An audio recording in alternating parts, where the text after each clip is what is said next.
You're watching TRTS Clips, a clip-sized content playlist that encloses experiences and stories of some of the most amazing, intellectually sound people from different walks of life. You enjoy this particular clip and don't forget to check out the entire playlist. If you like it, please support us by sharing it. Now, without further ado, the guest is all yours.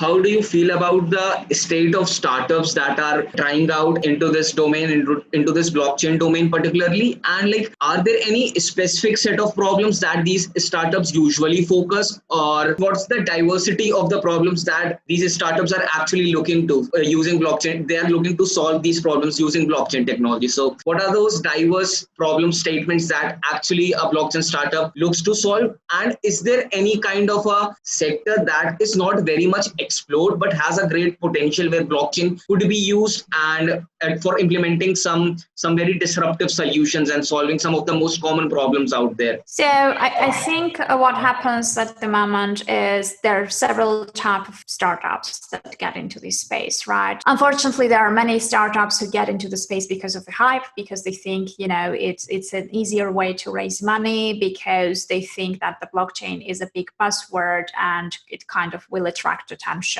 And very often their solutions or, whatever they are trying to solve does not really need the blockchain technology underneath it. So they are artificially thinking about the ways to just artificially put it inside, just to have this more attractive kind of packaging of their offer, which especially now, there are many who kind of get into DeFi because it's a hot topic, because everyone is getting there at the moment. So very often, startups are not even trying to solve a problem. They're just trying to figure out how to get into the space, right? So their end goal is just, how to become a so-called blockchain startup, right? There are others, obviously, who are trying to solve a problem, and they use the technology just in order to get a better and efficient ways to solve those problems, right? So I differentiate those startups in two categories, right? The ones who are just short-term startups that come into the thing and try to get as much advantage as they can. So they don't really care too much about the end user. They are not really there in long term. They are not even, planning to actually build a sustainable business. And then the others who are looking at it as a business. And then, there are also startups who are actually looking into providing enterprise solutions. So they are looking at B2B solutions and trying to get all these big companies, use the advantages of the blockchain technology.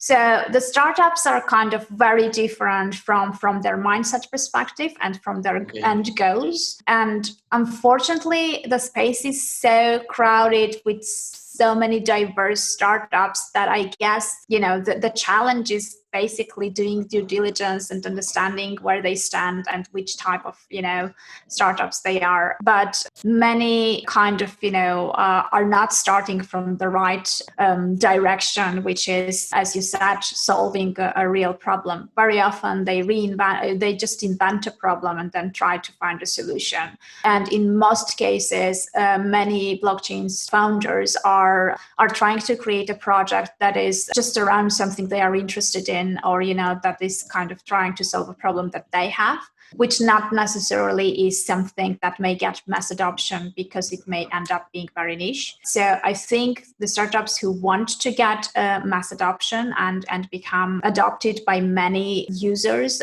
they should look at what problems the masses have and try to solve those. So there are lots of things that are happening, many successful startups, but in most cases, what they do is they are addressing the crypto niche, they're addressing the blockchain niche. So they're creating products for themselves, for their own audience, which is why it doesn't go beyond that.